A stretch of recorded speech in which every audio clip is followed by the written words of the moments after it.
Looks like they finally gave up. Don't start celebrating yet. We're leaking fuel. Damn it. Tank shot up.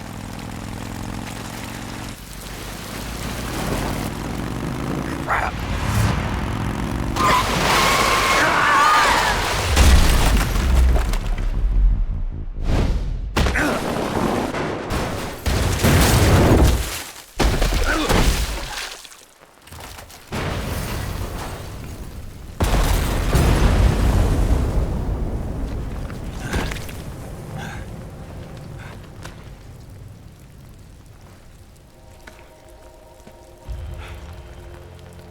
Eva!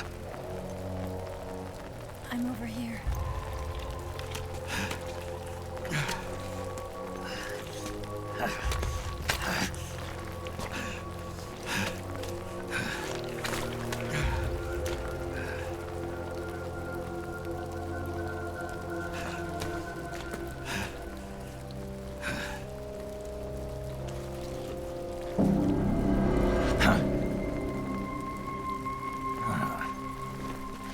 Snake. How's it look? Pretty bad. Not a sensitive bone in your body.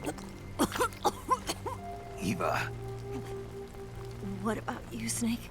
I'm fine. That's good to hear.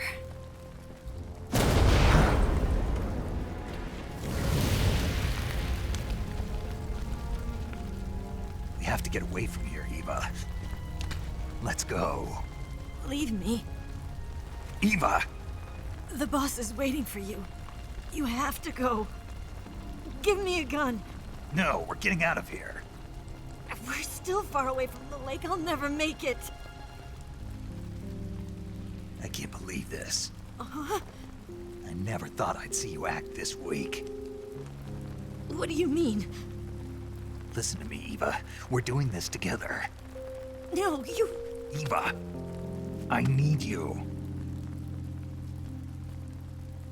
Say that one more time. I need you. I can't fly the wig by myself.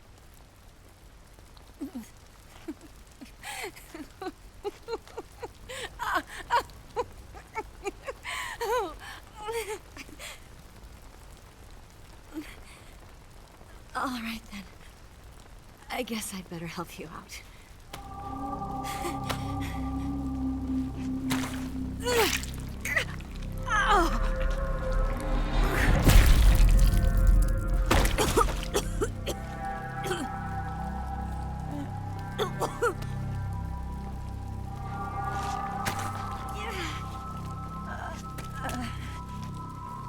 You're lucky to have me.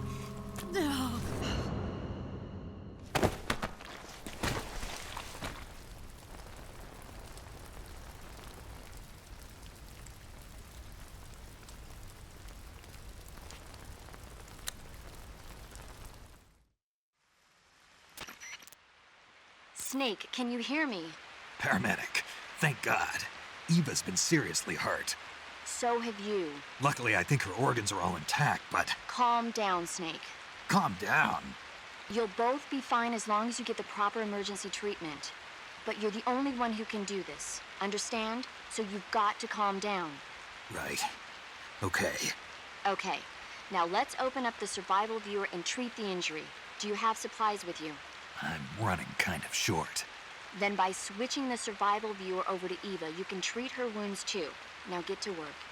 Oh, and Snake, I'm pretty sure you know this already, but if you don't have enough supplies for the both of you, your wounds come first. Do you get my meaning, Snake? You've still got a mission to complete. Yeah, I know what I have to do. Snake? Like this.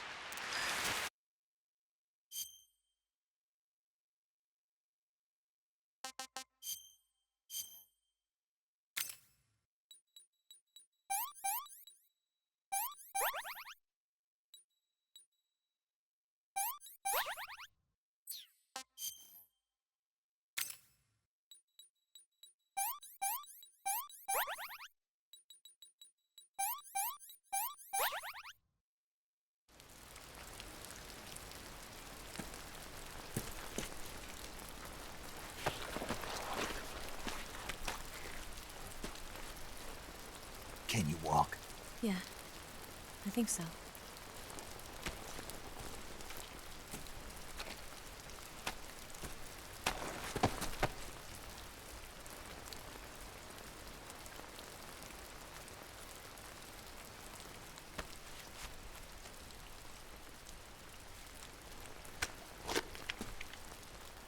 Here. It's different from the Mauser. When you're using a two-hand grip, you have to be careful where you put your hands or your fingers will get burned by the exhaust gas from the cylinder gap.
I'm so hungry.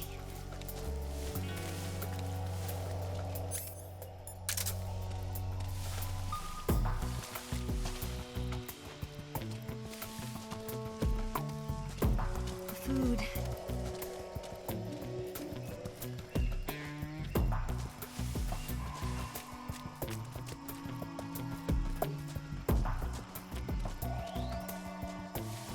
Need to rest.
Can I have seconds?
Come on, Snake.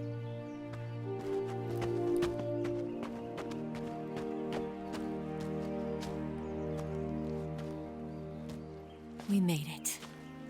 We made it. Over there.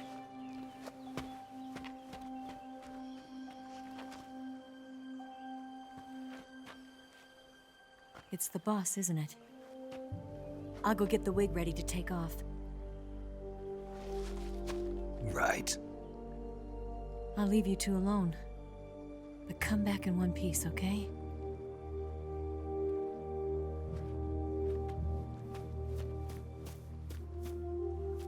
Promise me!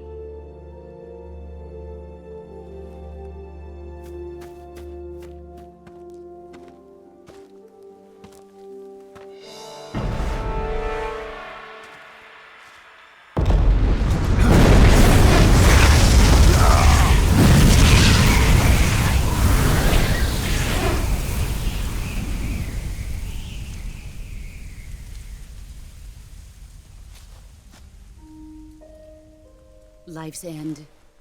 Isn't it beautiful? It's almost tragic. When life ends, it gives off a final lingering aroma. Light is but a farewell gift from the darkness to those on their way to die. I've been waiting, Snake, for a long time. Waiting for your birth, your growth, and the finality of today. Boss. Why are you doing this? Why? to make the world one again. The world used to be whole. But with the end of the Second World War, the philosophers began to fight amongst themselves, and the world was torn apart. The Cobras, my comrades who trained and fought alongside me, were torn apart as well. The foibles of politics and the march of time can turn friends into enemies just as easily as the wind changes. Ridiculous, isn't it? Yesterday's ally becomes today's opposition. And this Cold War? Think back. When I was leading the Cobras, America and Russia were fighting together. Now, consider whether America and Russia will still be enemies in the 21st century. Somehow I doubt it. Enemies change along with the times, the flow of the ages, and we soldiers are forced to play along. I didn't raise you and shape you into the man you are today just so we could face each other in battle. A soldier's skills aren't meant to be used to hurt friends. So then what is an enemy? Is there such a thing as an absolute timeless enemy? There is no such thing, and never has been. And the reason is that our enemies are human beings like us. They can only be our enemies in relative terms. The world must be made whole again. The philosophers must be reunited. I will devote my skills to that purpose.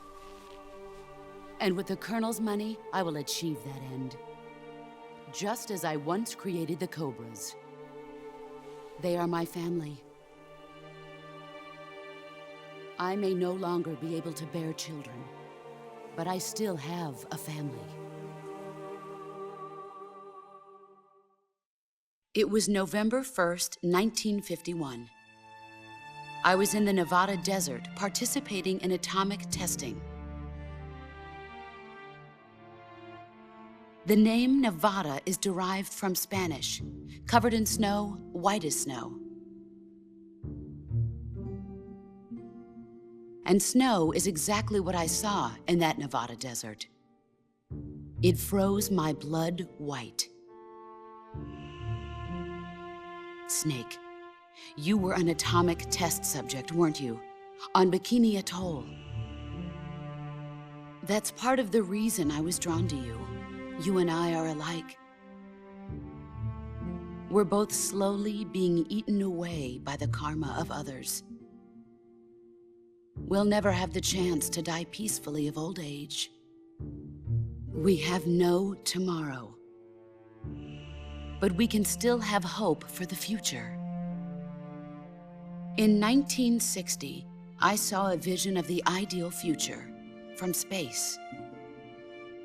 3 years earlier, the Soviet Union had succeeded in launching Sputnik, the first man-made satellite in history, into orbit. This came as a huge shock to the United States. In response, America threw everything it had into its own manned spaceflight project, the Mercury program. Even as the Soviets seemed poised to send their first man into space, America was still experimenting with chimpanzees and rockets.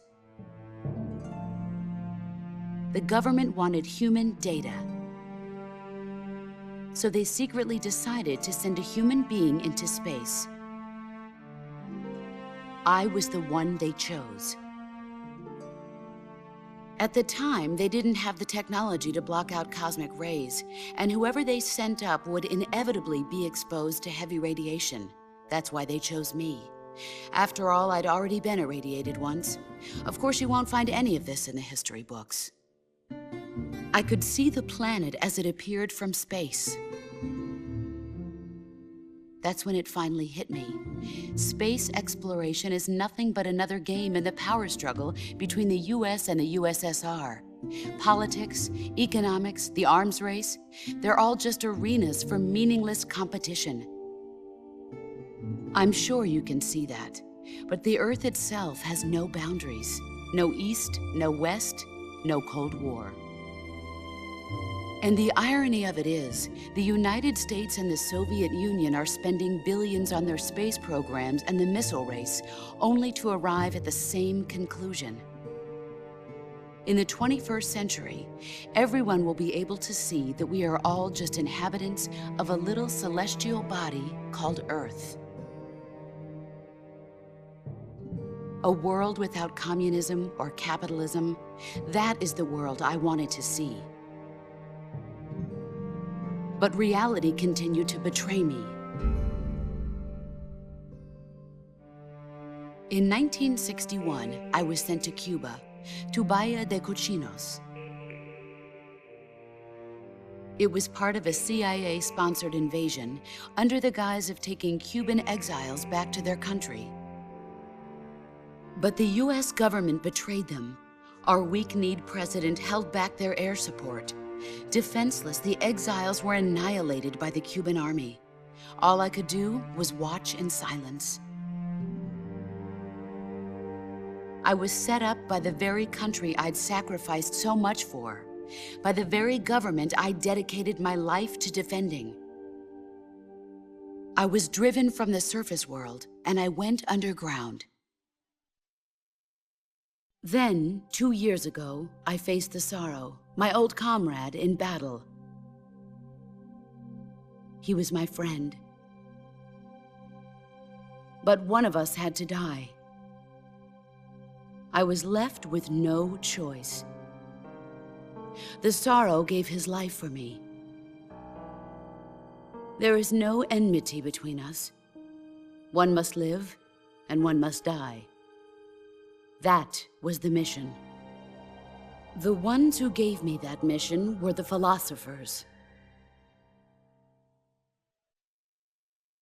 Early in the 20th century, the true holders of power in the United States, the Republic of China, and the newly formed Soviet Union gathered together in a secret meeting that would later be known as the Wise Men's Committee.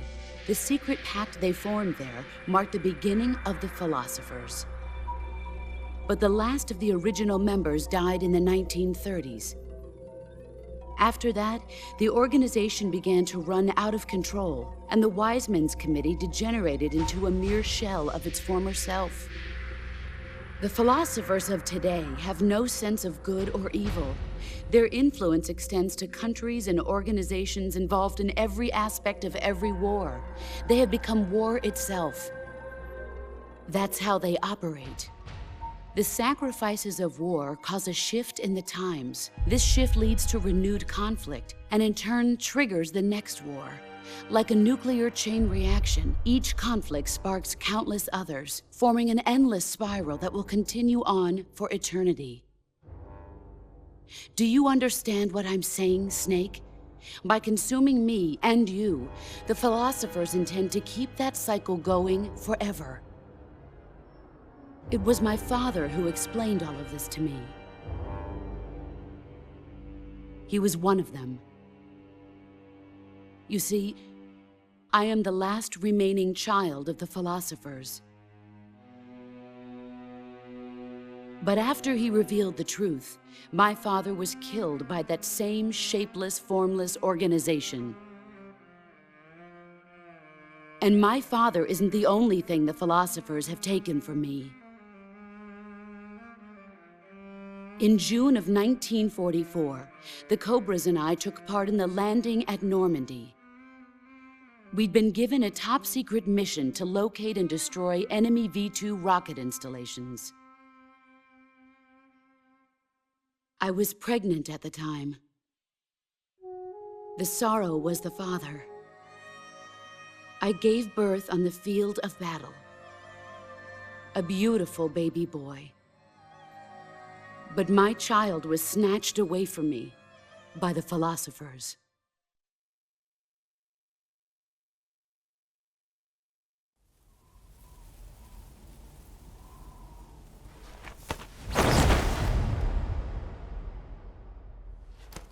Look at this scar. This is proof that I was once a mother. I gave up my body and my child for my country. There is nothing left inside me now. Nothing at all. No hatred, not even regret. And yet sometimes at night, I can still feel the pain creeping up inside me, slithering through my body like a snake.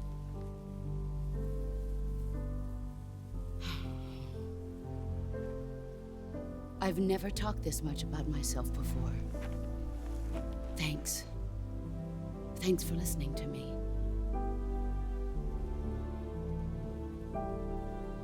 I feel content. Snake, commence the operation. I raised you. I loved you. I've given you weapons, taught you techniques, endowed you with knowledge. There is nothing more for me to give you. All that's left for you to take is my life, by your own hand. One must die, and one must live. No victory, no defeat. The survivor will carry on the fight. It is our destiny. The one who survives will inherit the title of boss. And the one who inherits the title of boss will face an existence of endless battle. I'll give you 10 minutes. In 10 minutes, MiGs will come and bomb the hell out of this place. If you can beat me in less than 10 minutes, you'll be able to escape in time. Let's make this the greatest 10 minutes of our lives, Jack. Boss. You're a soldier. Finish your mission. Prove your loyalty. Face me. Here I come.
Brace yourself.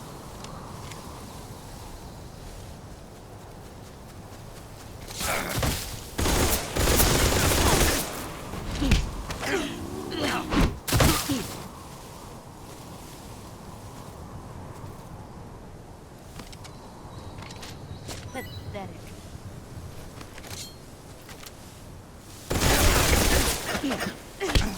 Try. Pathetic.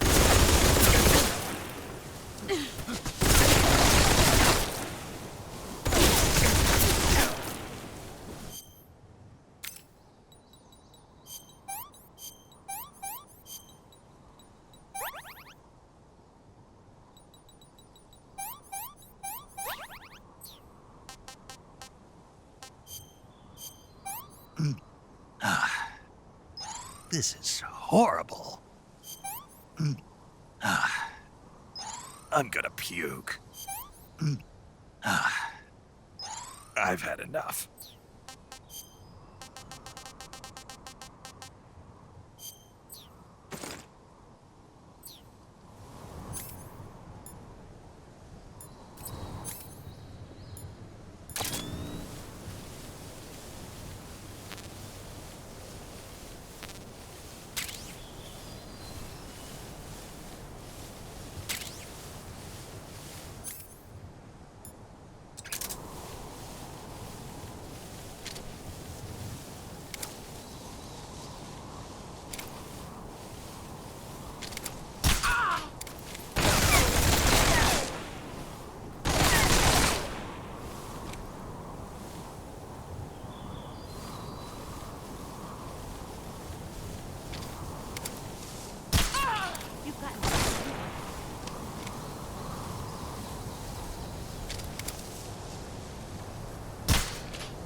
What can I say?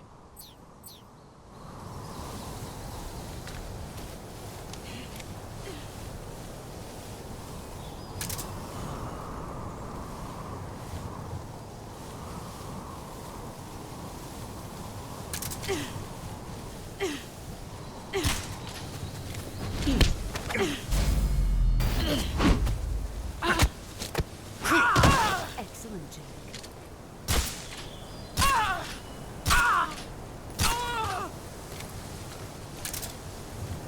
Let's see what you're made of.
Take this. Keep it safe.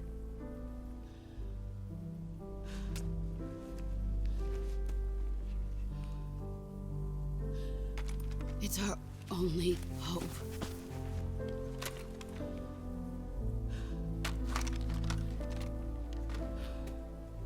A patriot? Why are you giving me this? Jack. Or should I say, Snake. You're a wonderful man. Kill me. Kill me now.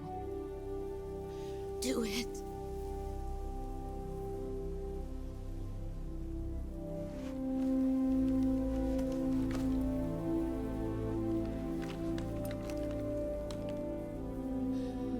There's only room for one boss and one snake.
Ready to go, Snake?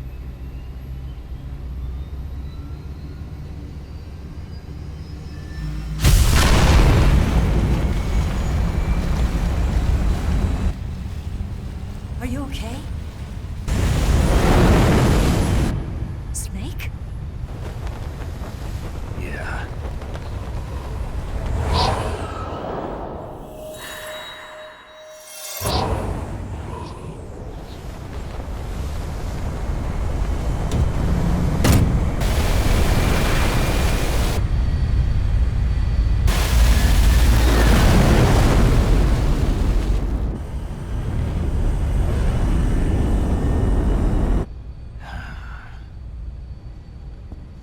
I told you you could trust me.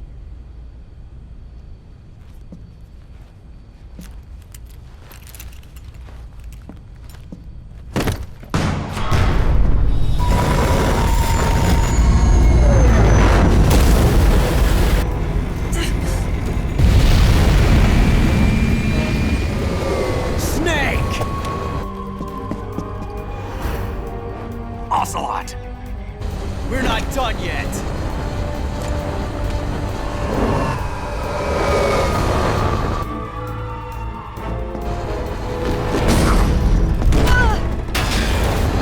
Damn!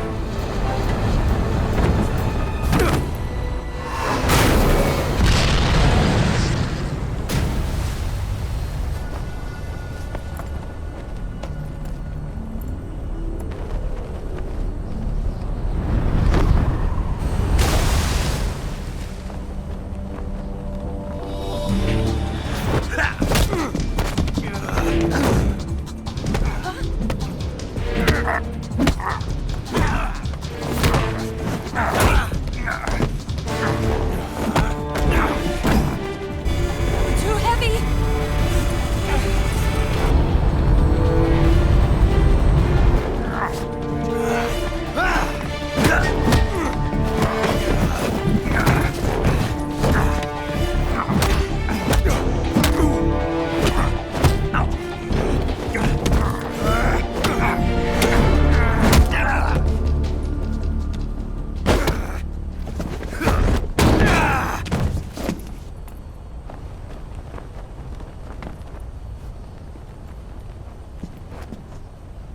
Snake, try to remember some of the basics of CQC.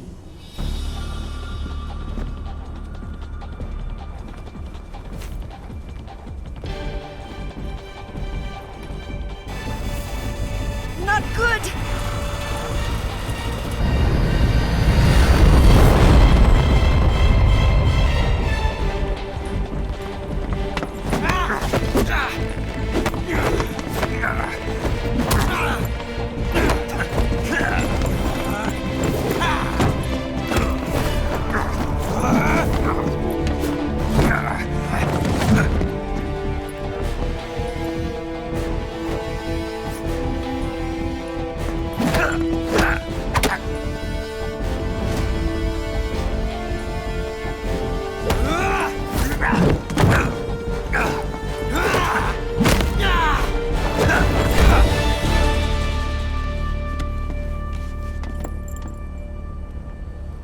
I picked up a few new moves.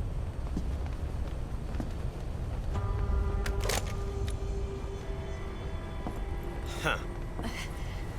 It doesn't feel right to shoot an unarmed man.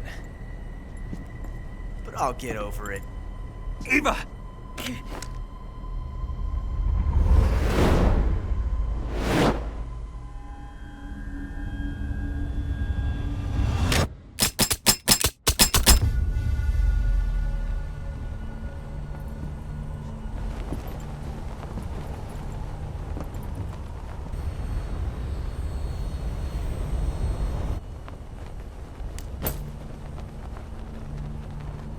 What do you say to one last showdown?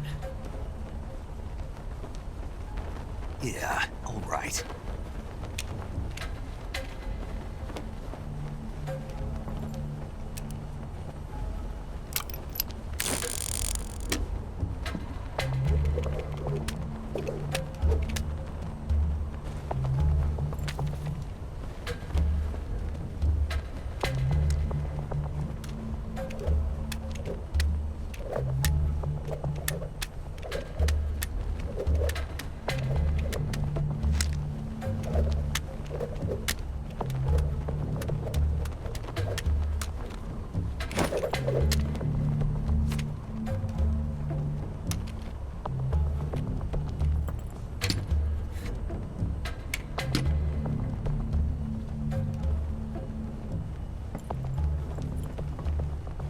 What's your name?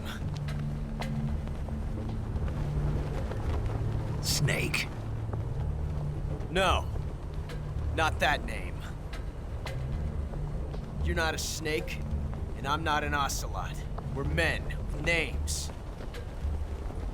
My name is Adamska. What's yours? John. Very well, John.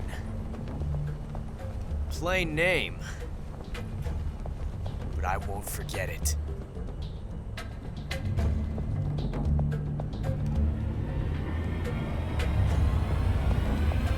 Come on!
It's a blank. Oh, that was fun.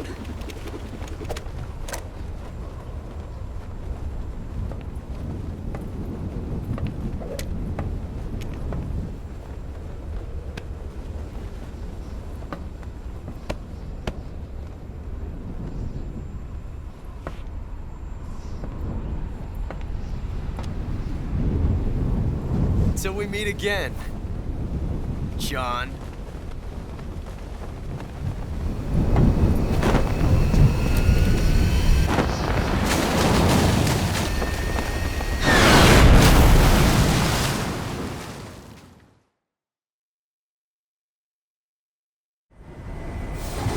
Snake! Give me a hand! Pull!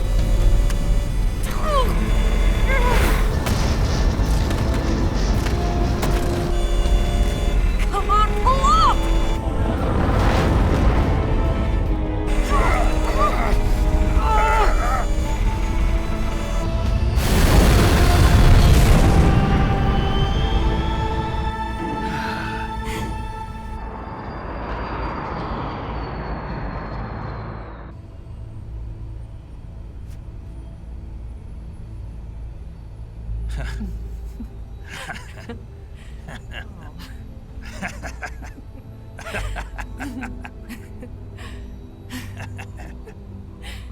We made it. Yeah, we sure did.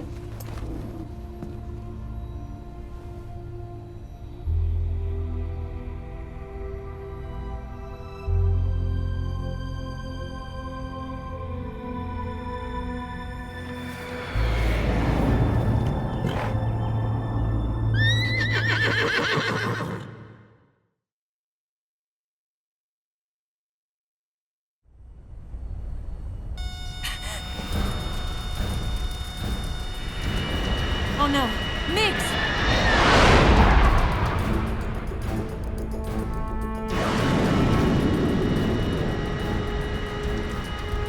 There's no way out! What are we gonna do? We've come too far to let them stop us now. Those things have got to be armed. It's no use. There's no way we can outmaneuver them.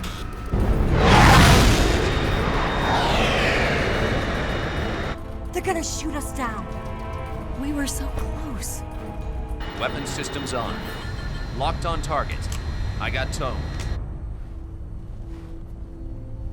You were great, Eva. Huh? Thanks.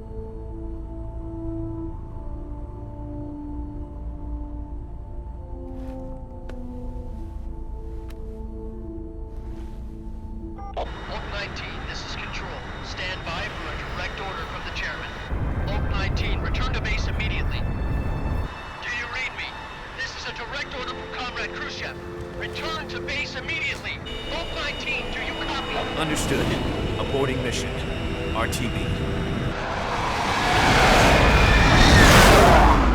Look! The MiGs are turning back! Woo!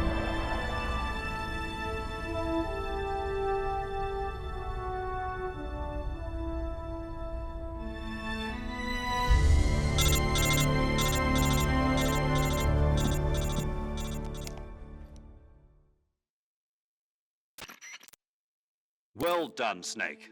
The MiGs disengaged. Most likely under orders from Khrushchev. Is this his way of helping us? Who knows? Maybe he didn't want things to get messier than they already are. Or maybe he just wanted us to owe him one. The important thing is, you made it out alive. As long as Khrushchev is with us, I don't think they'll be coming after you.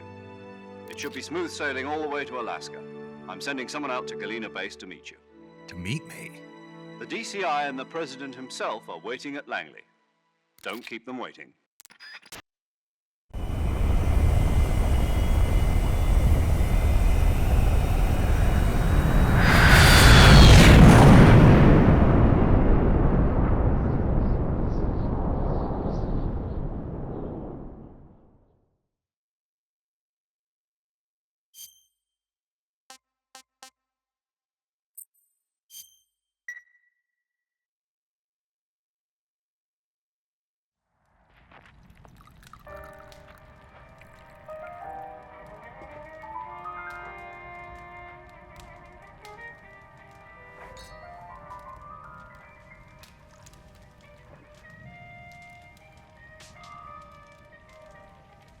So what are you going to do now? Go back to the KGB? What do you want me to do? Did you ever think about coming back to America? I can't go back. I've left America behind me. But you saved this country. I didn't do it alone.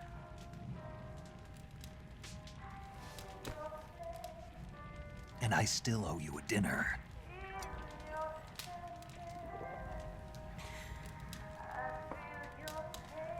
Is that part of your mission too? Or is it an order? Or is it an invitation?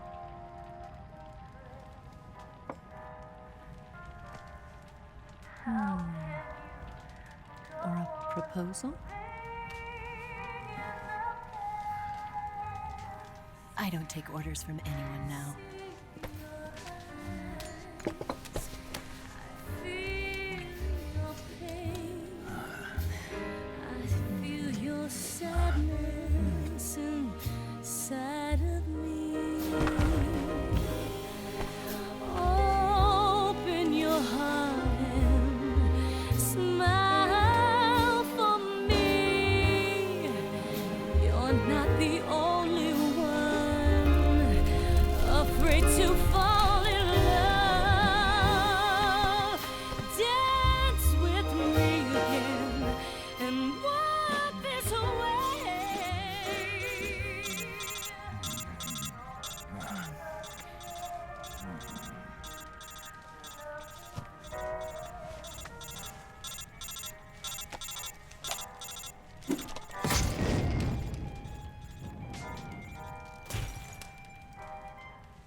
Scholars tell us that the first spy in history was the snake in the book of Genesis.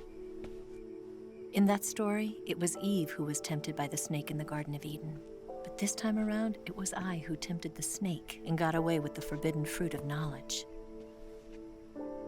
Forgive me, Snake.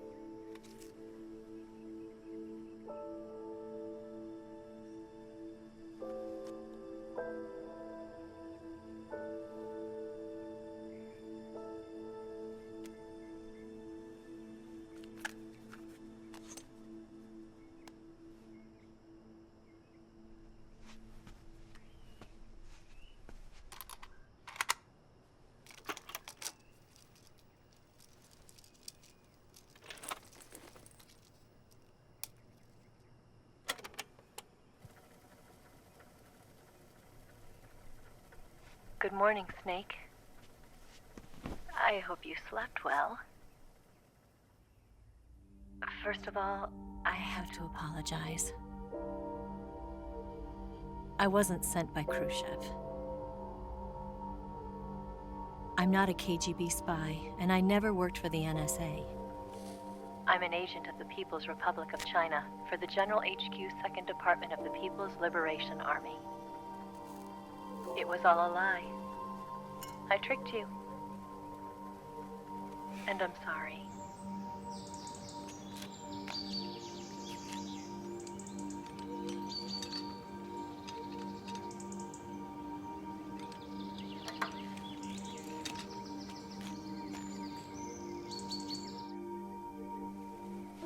The philosophers still exist in China, too.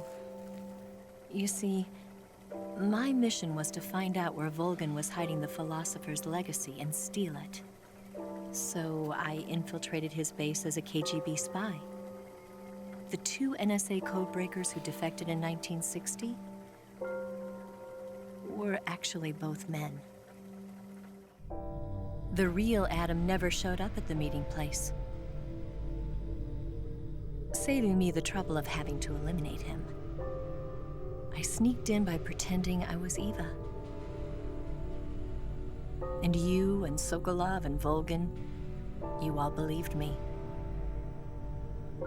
The philosopher's legacy was originally held in common between the US, Soviet Union, and China. We couldn't let the Russians and the Americans take it all for themselves. The Chinese government had its eye on the legacy too. I got the film containing the legacy, and also the nuclear missile launch data from the Shagohod.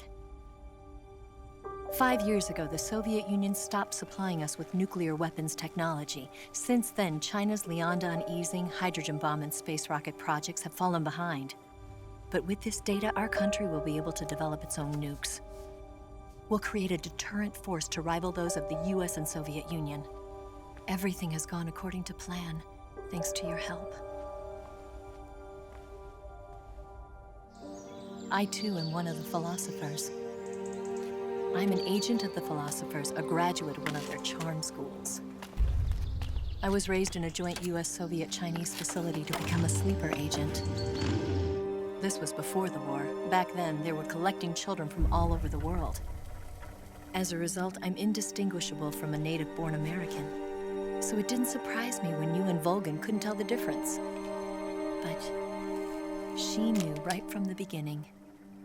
She knew because before the war, she was at one of the philosopher's schools too, as an instructor. The boss was the only one I couldn't fool. She was the only one who knew I was a fake. She told me everything. Why did she open her heart to me like that? At the time, I couldn't understand it. But now, I think I do. Snake. She wanted you to know the truth. She chose me to tell you. That's why she saved my life. I've lied to you so many times, but not this time. My orders from the government were to obtain the legacy and to eliminate everyone who knew the truth about what happened. In other words, I'm supposed to kill you.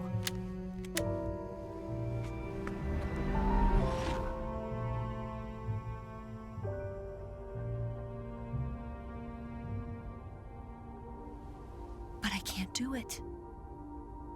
Not because we loved each other. And not because you saved my life. But because I made a promise to the boss. And I intend to keep it.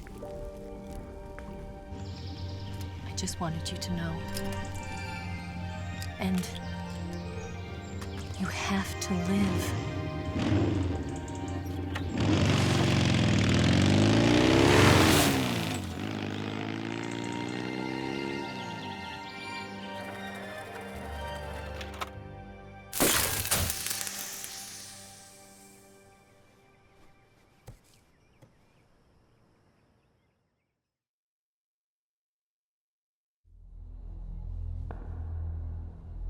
Snake, listen to me. She didn't betray the United States. No, far from it. She was a hero who died for her country.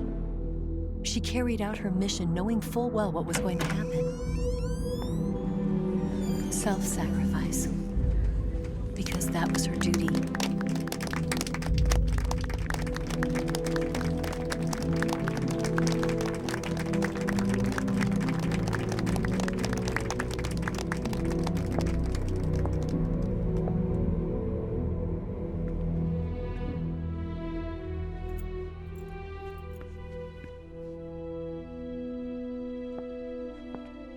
You are above even the boss. I hereby award you the title of Big Boss.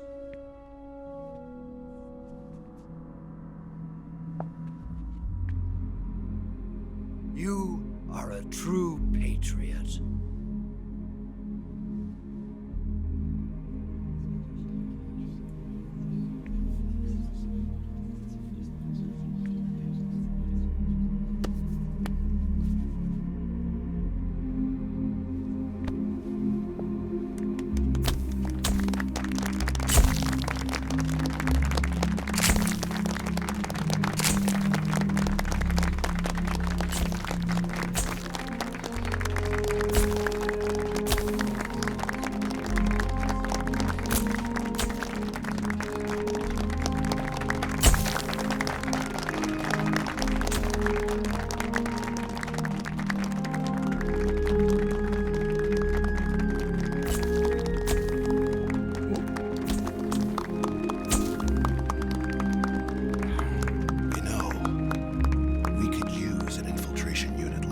In the Army.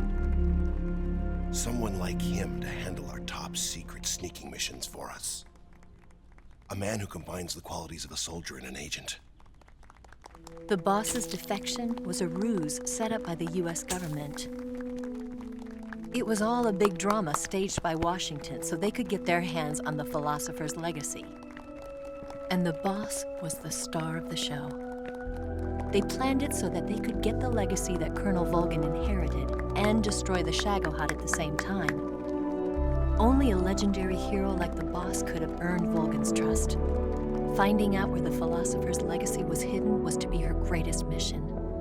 Everything was going according to plan. But then something happened that no one could have predicted. Colonel Volgin fired an American-made nuclear warhead at Sokolov's research facility. Khrushchev demanded that the US government provide proof that it wasn't involved. They couldn't just abort the operation to steal the legacy. So the operation itself was greatly expanded and revised.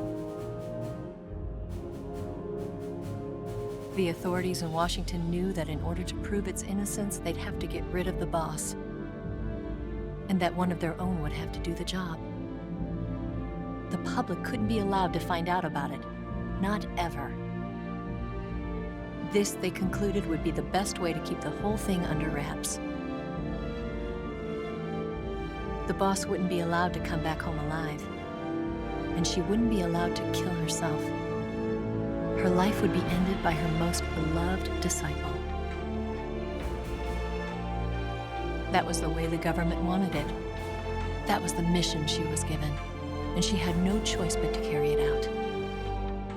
Her death at your hands was a duty she had to fulfill. Out of duty, she turned her back on her own comrades A lesser woman would have been crushed by such a burden.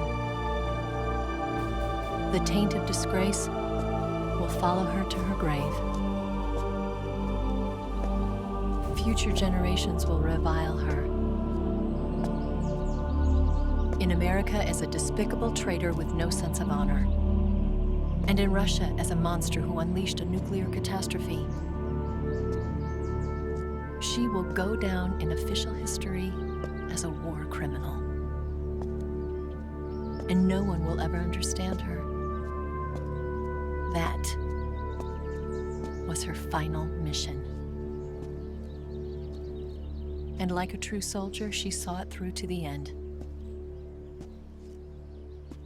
But I think she wanted you, of all people, to know the truth. She wanted to live on in your memory. Not as a soldier, but as a woman. But she was forbidden to tell you herself. And that's why she told me. Snake, history will never know what she did. No one will ever learn the truth. Her story, her debriefing, will endure only in your heart.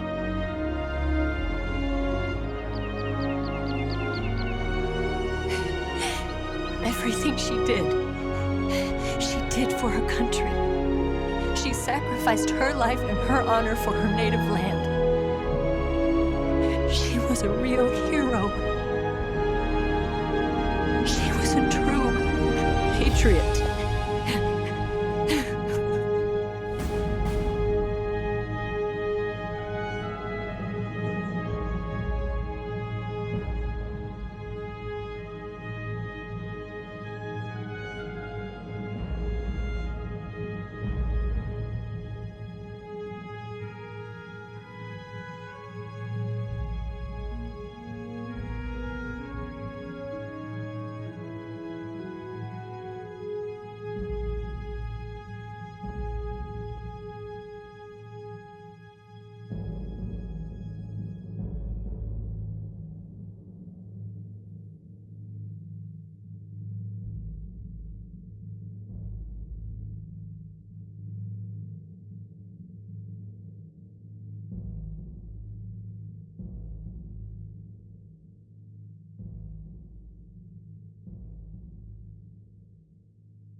Son, you've got a ways to fall. They'll tell you where to go,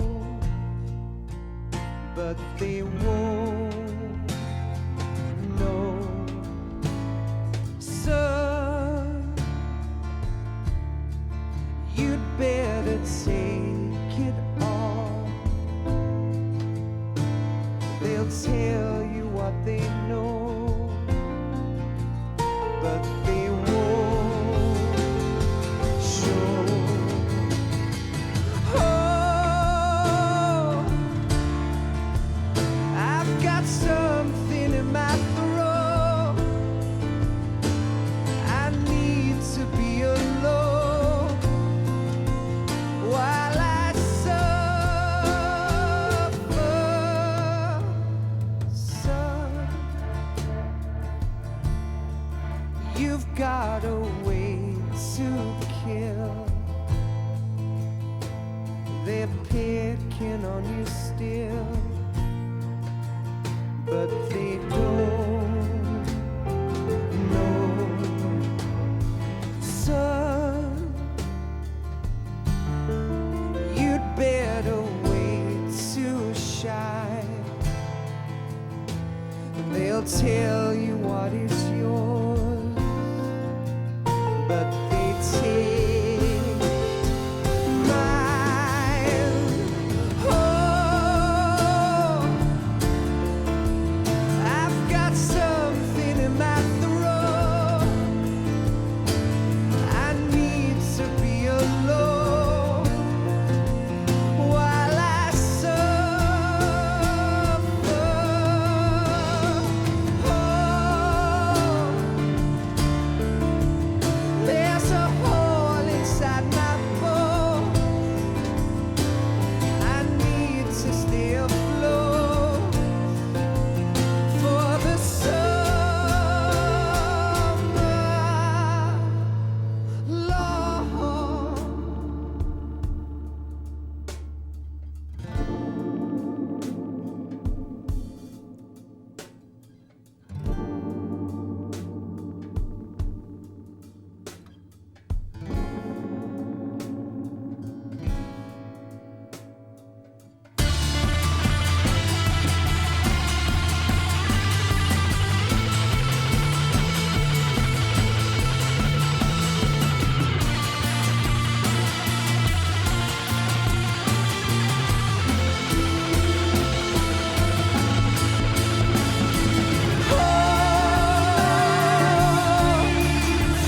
I've got something in my throat.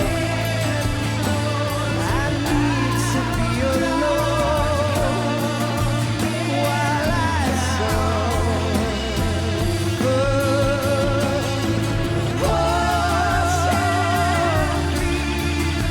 There's a hole inside my bones. I need to stay afloat for the summer sun. You better wait to fall. They'll tell you where to go, but they won't know.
Yes, Grozny Grad and the Granin Research Facility have both been wiped out without a trace.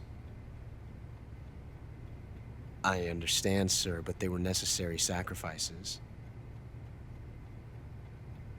Yes, the CIA has taken care of the boss themselves. I believe the White House will be satisfied. Khrushchev is finished. Your time has finally arrived. Yes, the American president is relying on us to keep a lid on the whole affair. We've got him by the balls. It should make a valuable trump card in future negotiations. Yes, Chief Director, of course. I'll keep the KGB informed.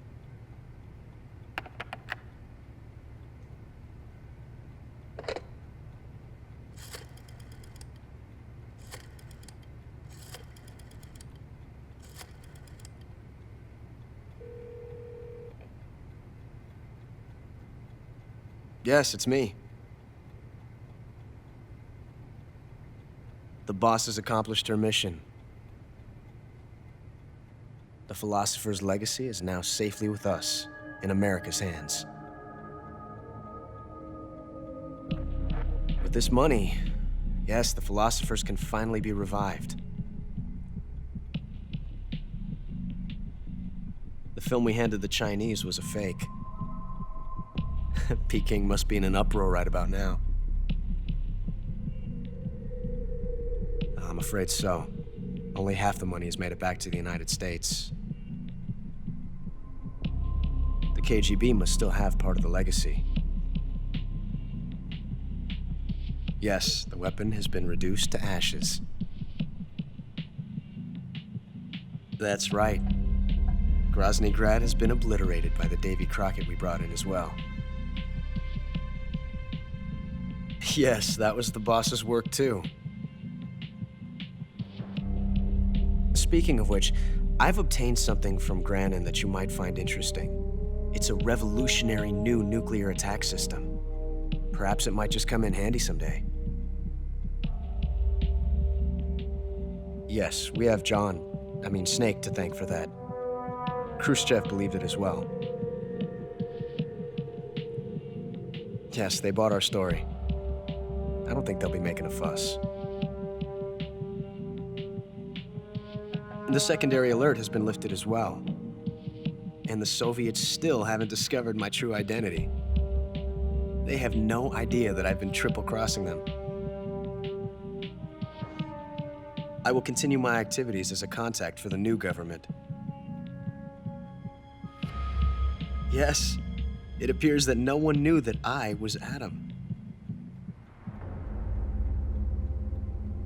Of course, I am always at the CIA's disposal, Mr. Director.